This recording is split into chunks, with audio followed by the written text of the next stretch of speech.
muli sa mapagpalang umaga mga kaagot. Basa po muna tayo ng salita ng Diyos dito sa Isaiah 43 verse 13 mga kaagot. Ako ang Diyos sa mulat mula pa, ang nasa kamay ko'y hindi makukuha ng sino man at walang makakahadlang sa aking ginagawa.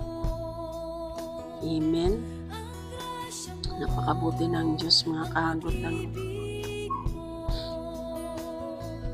Sabi niya rito, ang sino man na sa kamay niya ay hindi na makukuha ng sino man. Kaya yun ang pinangako niya na naman na tayo ay nagpasakop at naglingkod na sa Kanya.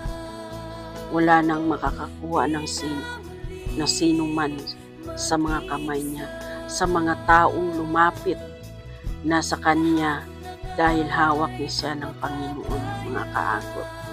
Napakabuti ng Diyos at walang makakahadlang sa Kanyang gagawin sa buhay ng taong hawak niya na, sa buhay ng anak niya na lubos na nanampalataya sa Kanya mga kaagot. Dahil lang yun ang sinabi niya sa Kanyang salita. Kaya lubos tayong pagpapalain ng Panginoon sa buhay natin dahil sabi niya ang sinumang nasa kamay niya ay hindi na makukuha ng sino man. Amen. Mga kaagot. Simulan po natin ang mga prayer natin mga kaagot. Pag-pray natin yung mga nakarinig na ng mga salita ng Diyos ngunit hindi sila nagpatuloy mga kaagot. Banal at dakilang Diyos ang mga makapangyarihan sa umagang ito. Sa iyo kami o Diyos, lubos na nagpapasalamat sa umagang ito. Sa biyaya at habag mo na mayroon kaming kalakasan na ipinagkaloob mo sa umagang ito, Panginoon. At nakapagsalita kami, Panginoon, sa umagang ito, Lord God. Dalahin ko, Ama, sa umagang ito, Diyos, ang mga nakarinig na, Lord God, ng mga salita mo na hindi sila nagpatuloy, Panginoon. Dinadalangin ko, Panginoon, patuloy kang mangusap sa kanilang puso at isip, Panginoon, na pagpatuloy nila, Lord God, ang nanalig sa iyo at magbalik loob sila sa iyong mga kamay, Panginoon. Dahil ang sabi mo, Panginoon, sa Isaiah 43:13, Panginoon, na sila, Panginoon, ay hawak mo na, Lord God. Ngunit sadyang, Panginoon, na may mga tao pa rin talaga, Lord, na hindi nagtitiwala sa iyo, Panginoon. Dinadalangin ko, Ama, sa pamamagitan ng mga salita mo na kanilang narinig, Lord, ay magbalik loob sila sa iyo, Panginoon, Lord, upang sa gayon, Panginoon, ay patuloy nilang mararanasan ang iyong mga biyaya na sa kanilang buhay, Panginoon, na hindi nila alam, Lord God, ay lubos mo na silang pinagpapala, Panginoon.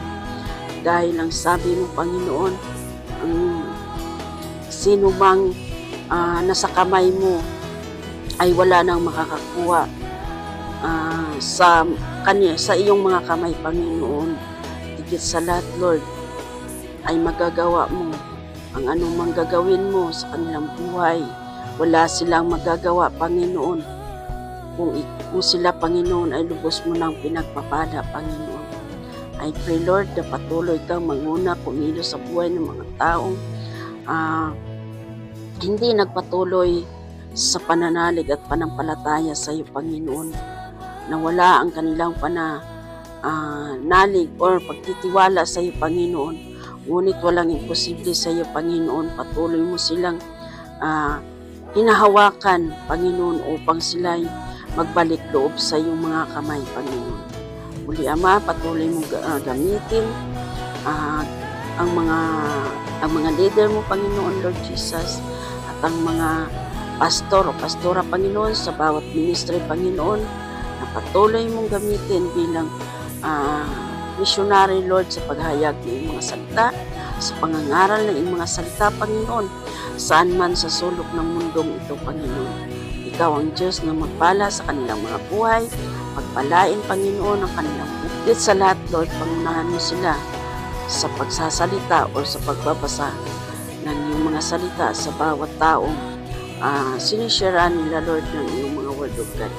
Ama, maraming salamat sa umaga ito, sa biyaya at pagpapala mo na patuloy na pinagkaloob sa amin. Dalahin ko, Ama, sa buong maghapon na ito.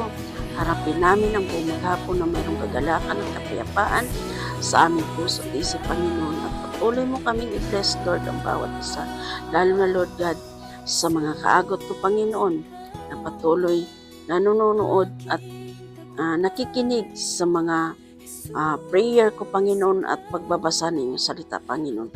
Patuloy ka manguna sa kanilang buhay at mangusap sa kanilang puso at isip na sila, Panginoon, ay lumapit sa iyo at patuloy mo silang hahawakan, Panginoon, na ikaw lamang ang Diyos na buhay at tagapagligtas ng kanilang buhay, Panginoon.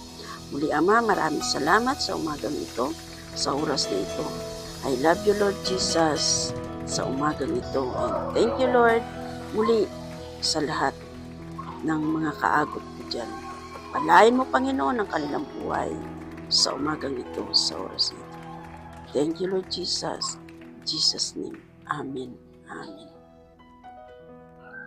Yan, muli mga kaagot. Salamat sa matagumpay na morning prayer natin, mga kaagot.